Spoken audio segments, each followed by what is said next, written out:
Some really amazing personal stories so far. I was almost getting a little teared up there during the last panel there, as many of you were. So, like I said, these kind of personal questions don't always get asked. And now we have so much more opportunity to talk about people. And that's what actors are, is people, not a computer, not artificial intelligence.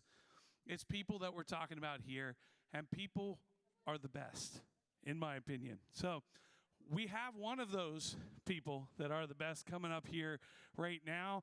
I'm sure a few of you have heard of him. Very entertaining man. Let's give a big hand to David Haydn Jones.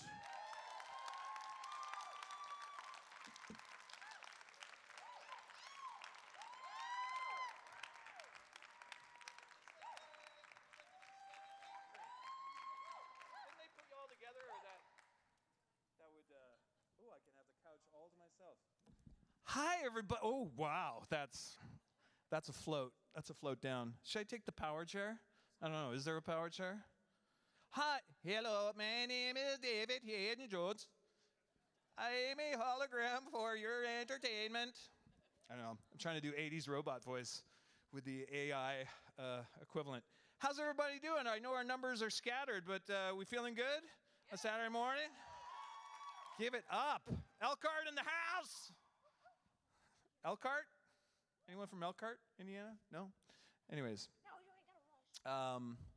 My name is David Haydn Jones, and I'm the real human David Haydn Jones for now, if we don't win our battle. But it's so nice to see so many new faces, so many familiar faces. It's like this is my second time at Momento Con, and it feels like such a more intimate, laid-back conversation. So hopefully we can start some conversations now. These panels only go as well as your questions. So if you're on the fence about asking me a question, like for example, Brandon and I, give it up for Brandon, by the way, our lovely humanist, kind, loan consultant officer. But we were talking, it's really interesting because if you've ever been in my meet and greets or dinner with Davey at another convention that shall not be named, the most fun I have, and it's always been the case because my dad's was a sociology professor, and my parents were always infinitely curious about other people's stories, and I think everyone's got their own unique story. And I'll say to people at these roundtables, and anyone coming to my meet and greet today, by the way? Okay, good, a handful. I always go around the room, I say, what's your name, where are you from? And either tell me something you're grateful for or tell me a fun fact about you. And then more often than not, some people will go, oh, there's nothing interesting about me. And I was like, I guarantee that's not true. I guarantee it's not true.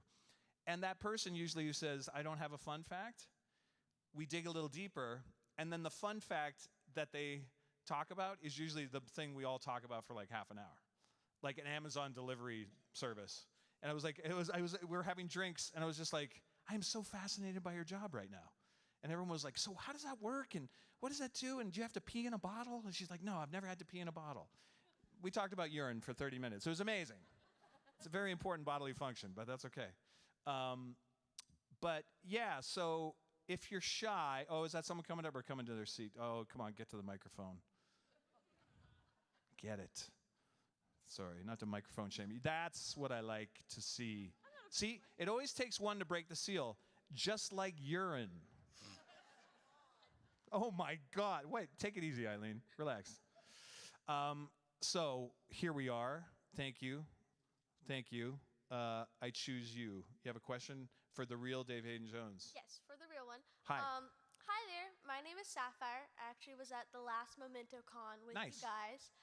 I was... give it up for Ghost Adam, by the way. He couldn't come Hello, here. Because I know. Who's a little heartbroken that Adam's not here?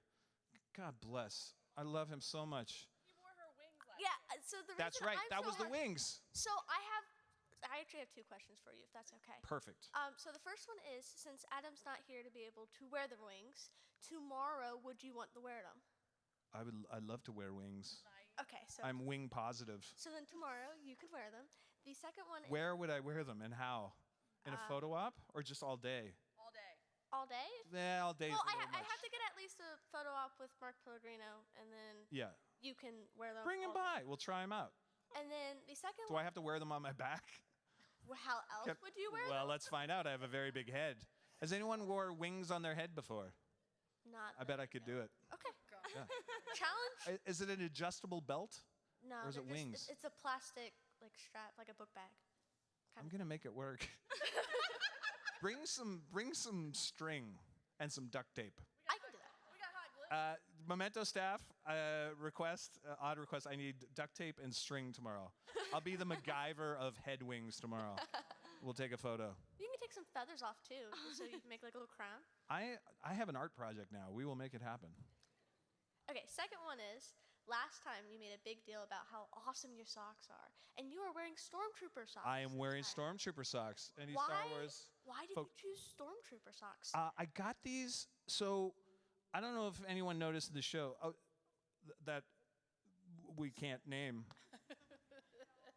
There was a show that maybe some of you have watched, and this character that from a long time ago in a galaxy far, far away had a little bit of a sock fetish. And so I decided to get into the saucy sock game myself as I started to cosplay my own character at cons. And so I just went in the lucky bucket. I said, I need gray, black, and white. And a lot of people were gifting me socks for the longest time pre-COVID. I would go to Europe and whatever, and they would be like, here's a gift to you. And they would give me socks. So I have this abundant, crazy sock collection now. And I think these are from, I don't want to get it wrong. So if I get it wrong, the person who actually gave me the socks, a wonderful, generous person from somewhere gave me these. That's the political answer. But I love to honor all my fun socks as much as I can. So I look forward to foisting your wings upon me somehow tomorrow.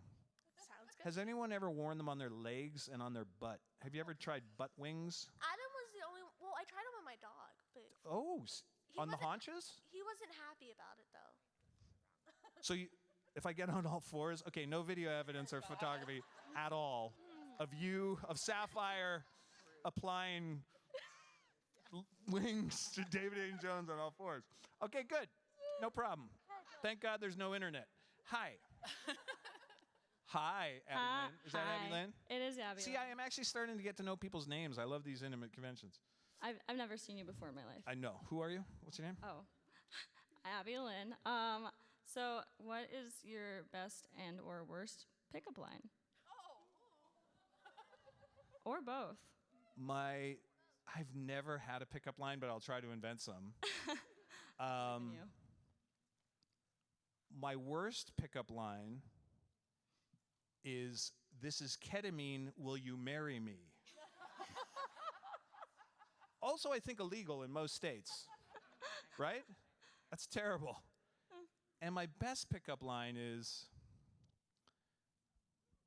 "May I carry that for you?"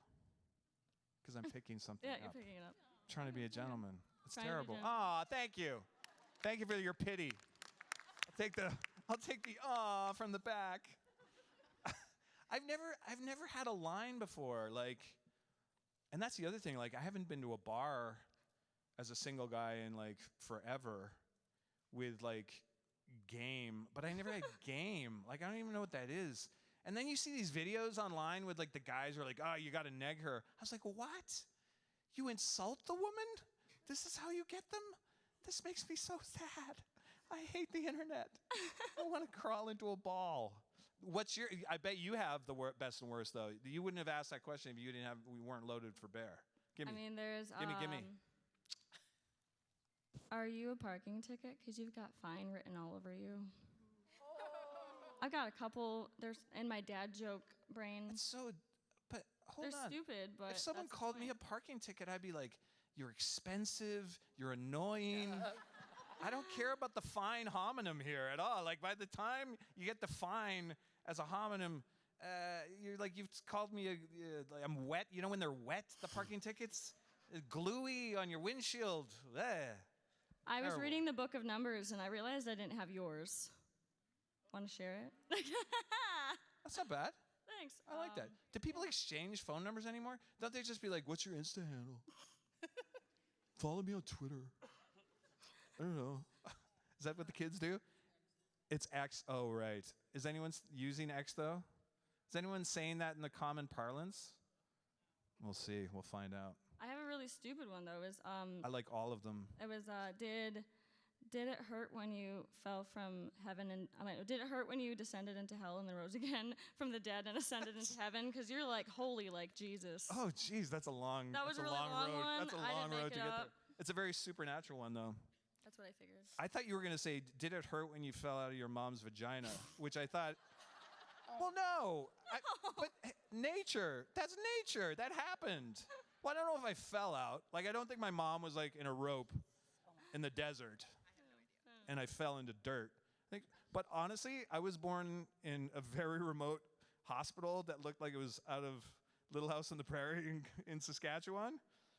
I'm not saying it was, I'm lucky to be here. That's all I'm saying about that hospital. So thank you for your nice questions. Thank you. That's my new pickup line. No, there's like groans in the front row. Geez, I'm sorry that nature and the beauty of childbirth offends you. Dare you. Hi. Hello. So you did that amazing video on Cameo. I did. And you said to ask about worm orgies. So I'm asking you about Oh. your worm orgies. Oh, great. Do we have any gardeners in the house? Nice. Who does my new favorite earthy hobby called vermicular composting? Do you do vermiculite? Is that stuff gold or what? And do you do the stack or do you do the barrel? Stack. And do you see them when they have their mating ritual? Ever when you open up? Yeah, you know what I'm talking about. So this is amazing, by the way. Like, everyone should be doing this. I'm not going to should you. You don't have to get into worm poop if you don't want to. But if you're a gardener, all of your compost, so all your, like, from the kitchen scraps and, like, pruning your trims and shrubs and everything. Trims and shrubs? What? Still thinking about my mom. What? No, okay, now stop. Stop it. Stop. Oh, well, that's too far. Worm orgies, yay. My beautiful birth into this world. Let's not talk about it. In a farmhouse in Saskatchewan. No, but like vermicular composting is the worms do all the work for you slowly over time, and you are left, you literally will put on this tray of just absolute refuse that doesn't go into the garbage, but it's like all, like peels and cores and lettuce and all offcuts of all your vegetables and whatever, and a bit of bread and still doing. You put it all in there, and like 2 months later, in the stack, you open it up, and it is literally black gold, the most amazing stuff. And you sprinkle that on your plants, and you see it, right? Like literally your plants in 3 to 4 weeks have just become abundant and alive. So to your question, when the worms, and this is the other cool thing about worm colonies, this is so boring, and I love it. You can't talk about the show. What show? Who are you? Hi. So when the worms reproduce, though, worms actually have a self-containing population growth, so they will never make more than they can inhabit their localized space. But then they do die, and then the worms eat the other worms. But then, I don't know if it's every 6 weeks, 8 weeks, they all get together. Has anyone, a farm person here, have you seen the snake dens when the snake all reproduce in a big barrel? The worms do the same. So every once in a while, you open the lid and of your compost and you hear, and there's like a little worm delivering pizza. It's really weird. You're like, where'd you get the miniature pizza box? And then it's a lot of worms, making more worms. Sorry if that offends you down in the front. It's beautiful. Thank you, David. It's so beautiful. It's nature in your yard. Hi. Hi. Hi, David. 3 things. What are you closing up personally in your life? What are you planning on doing in the next year? And what do you look forward to in, let's say, the next 5 years? Like something you really want to do. Oh, my God. That is so personal. I'll work backwards. Because I'm dealing with not well parents, I'm in that phase of my life where I'm going to be closing down my relationship with them and their illness and all that sort of stuff. My dad has dementia, so I don't know if a lot of you know about my Less Than 3 campaign for Alzheimer's. It was originally for my Nana, because it was very personal, but it's about the caregivers, and now it's about my mom and my dad. And so, and working and traveling and being a single parent and trying to get to another country through all of that, especially through COVID. So I'm really working hard with my brother to make sure that I'm not closing it, but we're trying to give it a soft landing, and it's incredibly difficult when you're not local. So I'm excited to just keep moving that in compassion and care. What was the second question?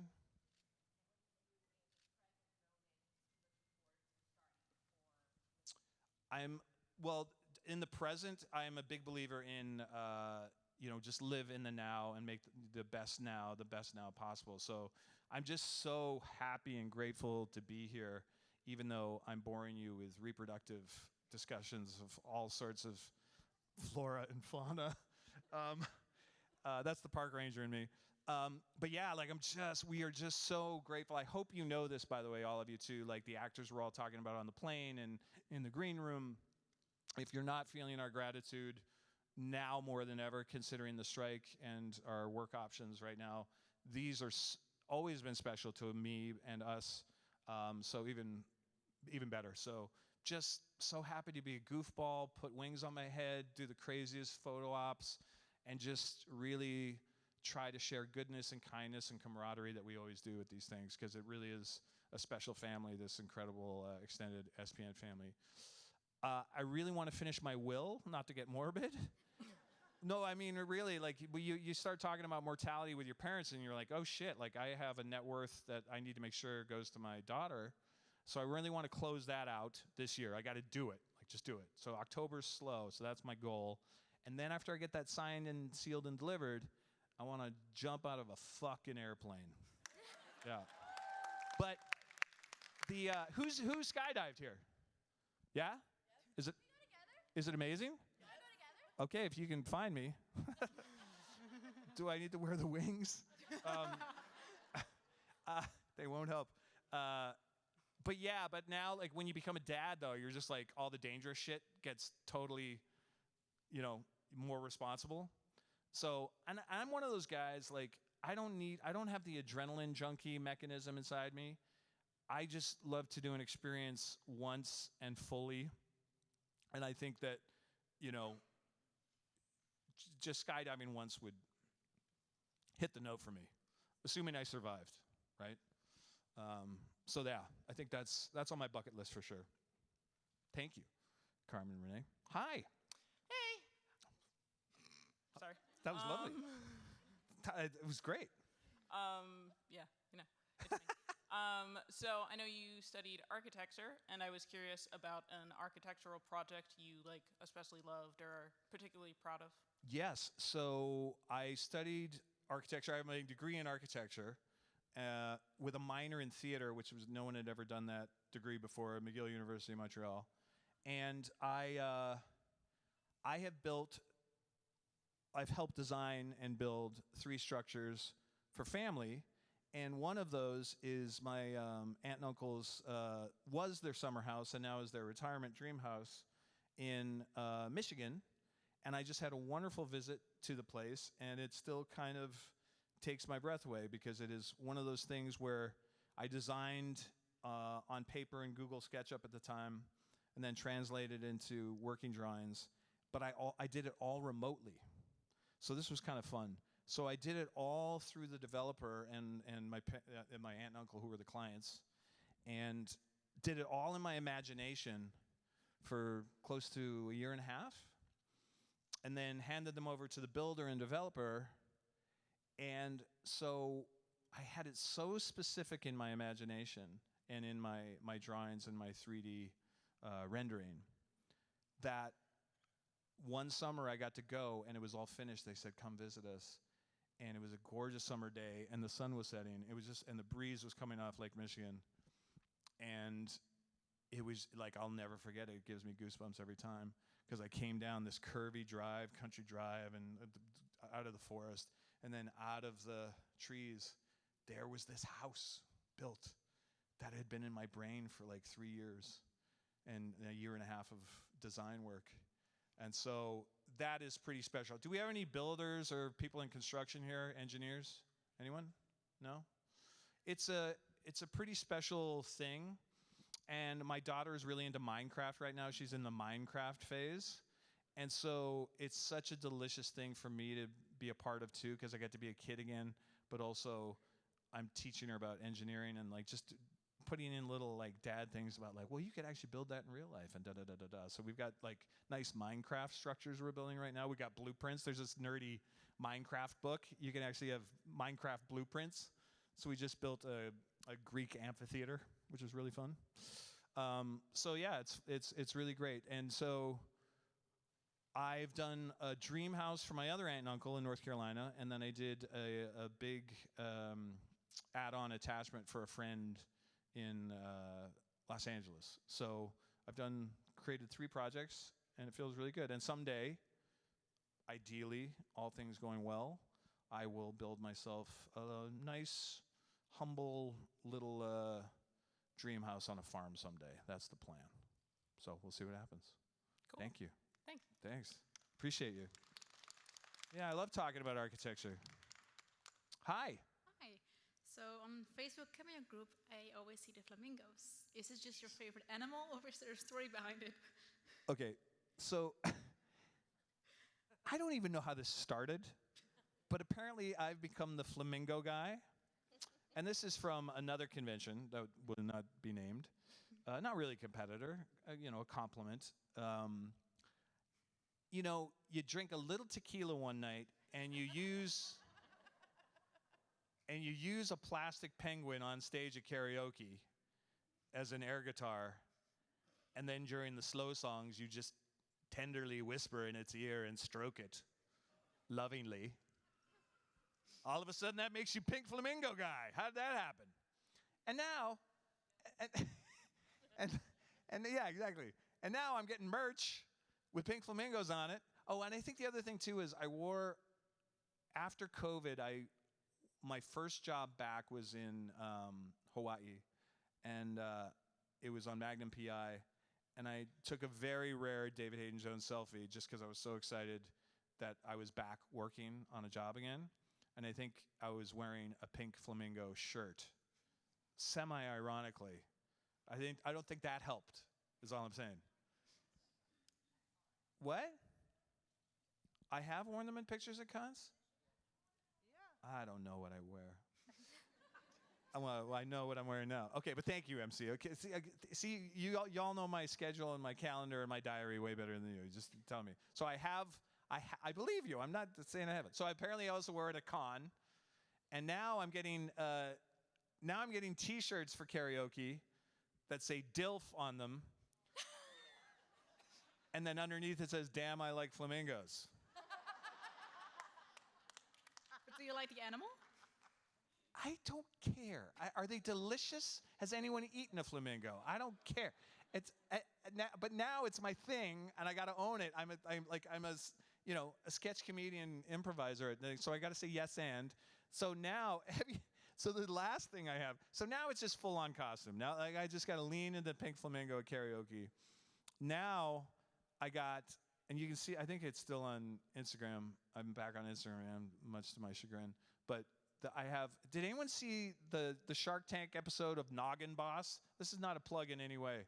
Do you know what a Noggin Boss is? Was that the thing in your ear? The thing in my ear? Like the thing that plugged into your brain? Oh, no, it's not that. Oh. It's a giant novelty hat that shouldn't exist, but for some reason it fits my giant head, and it's perfect. So if you go to Instagram, and I was just like, just for shits and giggles, I was like, I wonder if they have one with a pink flamingo on it. Damn it. They did. I was like, and I made a bet with myself. I was like, if they have one of pink flamingo, I have to buy this thing. So now it's my official uniform. And yeah, I don't care about pink flamingos, but I begrudgingly embrace them. And now we have a raffle. This thing just like it just gets bigger and bigger and bigger. But that's what I love about this family is they love an inside joke and they love to just keep pressing it further. That's how Making Bacon happened. Like Making Bacon shouldn't exist in the world, but it does because of a practical joke to a dare, to a jingle with Gil McKinney in Rome 6 years ago. You know what I mean? But I love it. I love the feedback loop and the play and the silliness. So thanks. I'm neutral on flamingos, but I own them because I love this family so much. Hi. Hi. So, with you being Canadian, I'm not sure if you've noticed, but there's been a little bit of talk about UFOs and aliens recently in congressional hearings. Keep talking. What are your opinions on aliens? Oh, please let there be some baby Jesus. Here's the thing, though. I statistically, I've always been into the ufology or whatever it is, and like Area 51 since my teens. I love all of it. Close Encounters of the Third Kind is one of my favorite movies. It opened me up. But I just, it's really weird right now, especially with like they're opening up, they're being more honest about it. But now with everything, I just don't know what to believe anymore. Is this a giant psyop to distract us from something else? Because you look at the Project Blue Book stuff. First of all, before I get too nerdy like I did worms, who's into the UFO stuff? Who's a believer? Do you think there actually is alien remains on the planet in U.S. custody? Yay or nay? Yes. 50-50. Who thinks it's a giant psyop distraction? Both. You're not wrong. I think that It could be yes and. Here's the thing. We always have to evaluate our bias too, right? Before we say something. I feel like they've just got to do full transparency. I just don't like the idea that the government's got secrets from its population. They work for us. Not to be political, but come on. I think that they exist, but they only trot it out whenever there's something that they need to hide. That's what I'm saying. It's like the distraction trick, right? It's like, hey, we're going to open up a little more over here. Let's get ready for war in Taiwan. Yay! So sad. I also think, here's what I look at, though. It's these old dogs, the pilots from the 50s and 60s. Those guys went on there like, before I die, they're like, fuck it, I'm going to tell everything I know.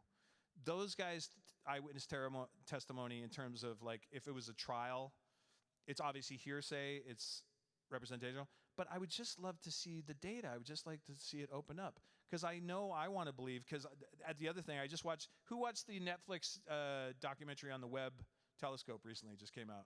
Anyone into that stuff? Unbelievable. And they've really located what we consider habitable planets in the Goldilocks zone, right?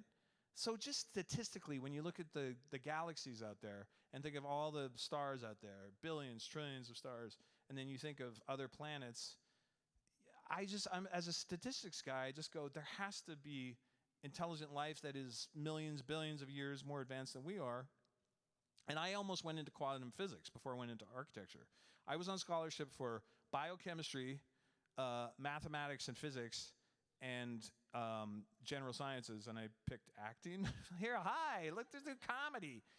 But I'm still a nerd on quantum physics, and when you get into string theory and stuff, the Star Trek notion of like, you don't go faster than the speed of light, you just have energy to be able to like warp space-time and fold it to you. I think if we had another million years and we're still around, who knows? So, yes, I like to believe, but I also acknowledge my bias. So it's not proven to me yet, but I think the probability of life elsewhere in the universe is just probably statistically, there could be giant worms having sex on another planet. I don't know. Possible. Thank you. Thank you. Maybe worms are aliens. I don't know. Some people say that fungus is an alien species from an asteroid. Do you know this? That fungus is like the internet of the forest? God, I'm such a nerd, and none of you are with me. I thought I was safe here. I thought it was safe to geek out. Or maybe you're just like quiet with rapt attention. You're just pitying me. Hi. Hi. What? You think so?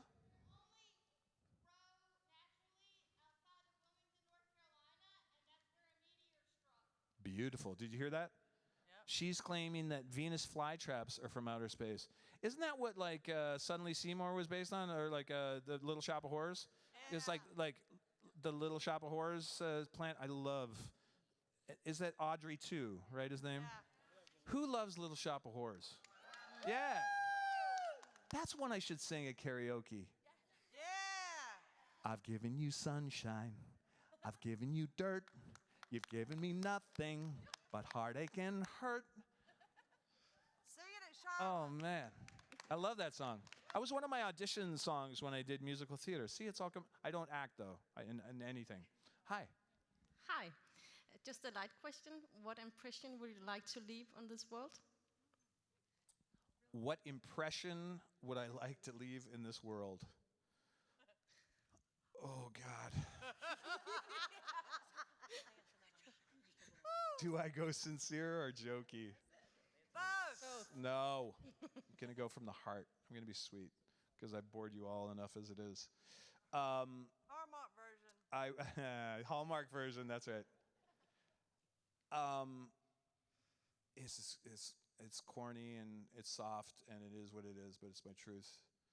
I just want people to think I was kind and generous and a good person, and I want to instill those values into my daughter. So I think the biggest impression I'm going to leave is in my daughter, and hopefully she just, whatever she decides to do job-wise or career-wise or anything-wise, I just hope that she creates love wherever she goes, knows how to do that, has an open heart, and leads with kindness, compassion, and a sense of humor. And if people could say that about me after the worms are eating me, and the circle of life continues, or I've been abducted by aliens and getting an anal probe, they're going to say,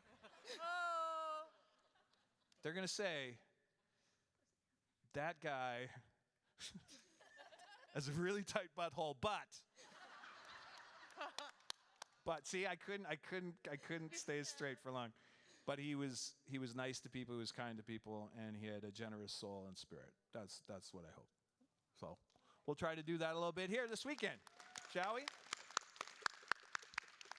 Hi. Hi, David. Hello. So I'm worried now.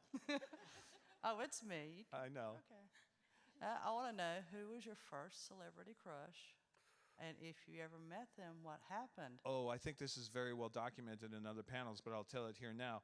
So I have met some of and I've actually dated a few very famous celebrities. This is not a flex in any way, but I'm just saying I really don't buy into status or celebrity or any of that stuff. It's like we're all the same.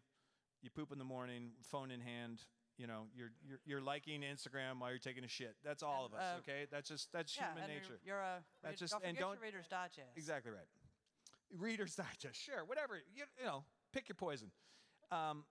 So I don't put a lot in terms of status or being like starstruck, because I've also worked with a lot of famous people. And it's just like, you're an actor, I'm an actor, let's go. You're a nice guy or not a nice guy, nice person, whatever. Who remembers the show Trading Spaces back in OG TLC days? Yes. Yeah. You remember Paige Davis? The perky, the perky showbiz musical theater gal from New York? And she was like, fucking with everyone's shit, basically. That's all that show was. Let's fuck with your shit, and you're going to redecorate after we leave anyways. Like that whole show. Like the recidivism of Trading Spaces is very bad. They never kept the rooms as is, all for TV. But she was so bubbly and so cute. And this is when I was still coming out of my musical theater phase. And I had a post office box in Studio City, California. And I went in there one day to get my mail. And who was there? Well, you know the answer already. That's a rhetorical device. It was Paige Davis. And she glowed like an angel. She should have been wearing sapphire's wings. That's how beautiful she was. And I was like, nah. And I was like, do I say something or not say something? She's so cute. I have such a crush. And I waited till she got to the door. It's like, And I don't remember what I said. I was like, I'm an architect. I build stuff. I was such a nerd. And I was just like, I just love what you do. And then the flavor. And you're just so good at the show. And you're like, bye. Can I hold the door? I won't kill you, I promise. Don't be afraid of me. But then I got the ultimate payback. I think it was a group of you. Do you remember who got me the Paige Davis cameo? Was it you? It was you. It was you. You did that. Do you want me to call you out? So, full circle, I tell this panel, and someone gets a Paige Davis cameo for me 2 years ago. And Paige just gave me the sweetest, like they gave the whole backstory clearly. She was clearly showing her giant rock from her fiance in the video too. Oh, so just to let you know, David, I'm happily married, I've got kids, but I think it's adorable, and I've seen you've had some success in your career too. So it was really sweet. It's a cherished keepsake, and it was just kind of nice full circle that I was able to share that story. And then one of my lovely family members decided to get Paige Davis to get me a cameo. So that's my great celebrity crush. Thank you. Good question. On our trip up here, our 8-hour trip, Making Bacon played more than once. Thank you. On our thing. I appreciate that. Anyone who doesn't know the story of Making Bacon, come to my table at some point, and I will tell you the Cliff's Notes version. It is an incredibly wild, fun, totally spurned by this SBN family. And it sticks in your head, doesn't it? It will stick in your head. It will stick in your head. Walk around, you'll be singing it. It's an earworm. Have an orgy in your brain. What? Hi. Hi. Good morning, David.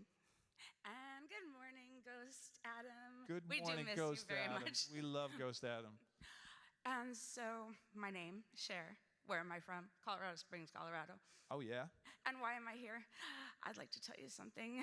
So, September, you made my birthday by doing a photo op with me, and it really touched my heart. Oh. So, I was walking out of the elevator, and in the spur of the moment, I was like, I'm going to come see him because he just invited me to do such a thing. You invited me up here to talk to you.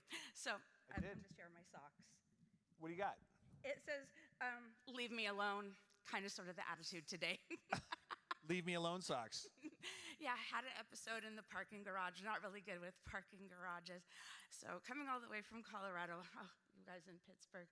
Oh my goodness, I'm terrified. I was shaking just to get here. Oh, well, bless your heart for coming. I did want to say I've seen wings on the craziest things, including feet.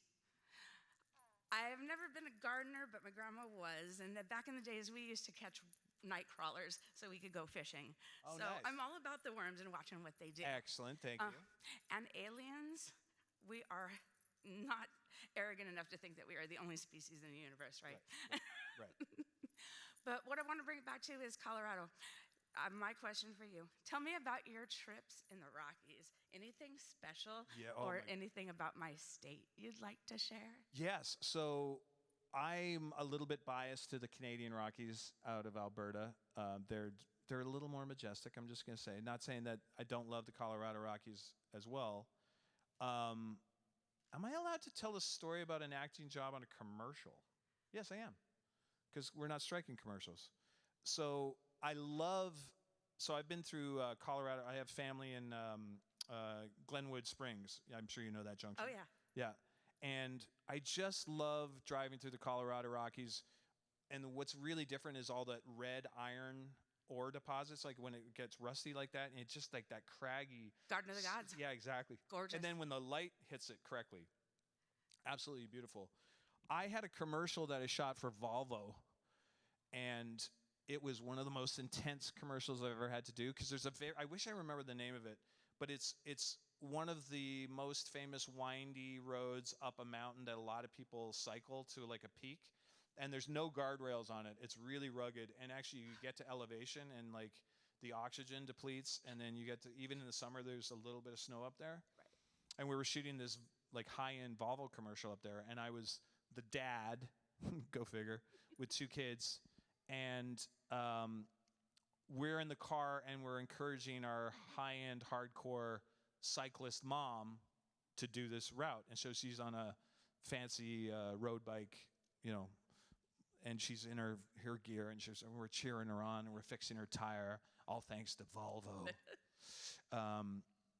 But near the end of the day, so they had this safety demonstration. There's no guardrails. They didn't have a stunt driver for me, which was interesting. Usually they have what's called a stunt or a precision driver on these things for liability.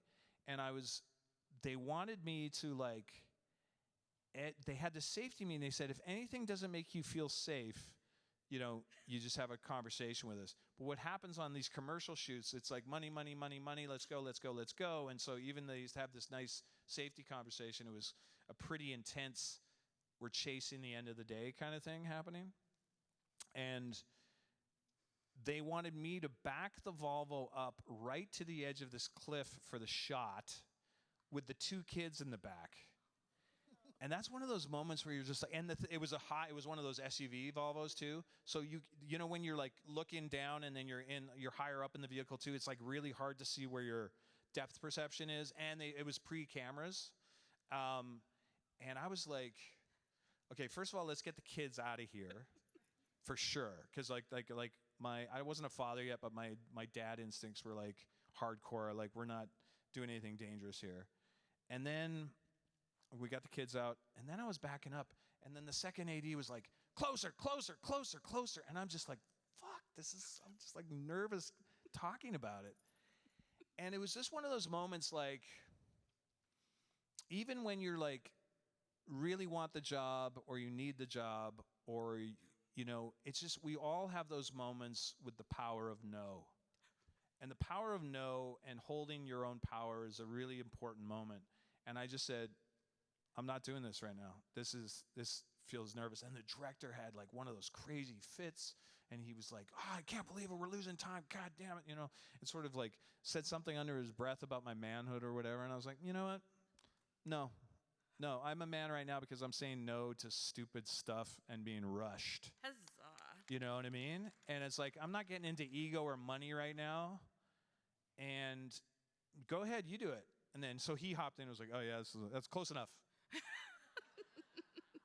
And he realized. The nice part of the story was when we finished the shoot, it was a great spot. I ran a lot. It was a really nice spot. The director, it was the producer first. The producer said, I'm sorry we put you in that position. We're going to give you a raise. We're going to give you a full day rate for stunt driving because you did way more driving. Here's the other thing they asked me to do. They're like, we can see the brake lights on that hairpin turn. Can you just not brake? What are you fucking talking about? Then I found out from the props guys, they're like, they should never have told you. You know what they do on a real set when they don't want to see the brake lights? They take the fuse out of the lights or they unscrew the bulbs. They don't tell the actor who's never driven on a mountain road before, can you not brake on that next take? It's like, you're wild. Anyways, it's actually a happy ending because the producer was very kind and he said, I'm sorry we put you in that position. You're amazing today. And this never happens on a set. They gave me a raise. They gave me full stunt driving bump. And then the director came up. He said, you did an amazing job today. And apparently the producer had talked to the director. And, because also too, though, they told us, you're not going to be thinking clearly because we were at elevation too. So I think part of the process was they were angry and deoxygenified, whatever that is. They didn't have enough oxygen going to their brain. Because apparently I've heard this too, that climbers start to get aggro. When your oxygen depletion, you can start to get a little feistier and cocky, thinking you can do things that you can't. You get this weird high. So anyways, that's the crazy Volvo story. I don't if that's my fun Colorado Rockies story. I appreciate it. Thank you. And definitely a scary ride. So I appreciate you. Thank you so much Thanks. for being Great here question. today. I forgot about that. See, that's why. Need to cut in real quick. Yep, we have time for one more question. Perfect. Balter it is. Hi. Hi. Yeah. Let's talk music. Let's talk music. What the fuck are you listening to now? What just makes you rock out? Oh, I did it again, F-bomb. No, it's okay. You love the music. I have this great playlist going with a friend right now, and we're just sharing pieces of music with each other and expanding the mind and like sort of this kind of beautiful intentionality of like speaking through music. And I just sent, and so I have this like great, it's interesting. She's sending me a lot of EDM and I'm sending a lot more like sort of like emo songs, but it's kind of a fun blend because it's kind of party. One of the songs that I love, and I think I've said this before, is, do you know the song Yalla by MIA? Yes? Yes, someone knows it. One person in this room knows it? Yes, I know it, yes. Okay, yeah.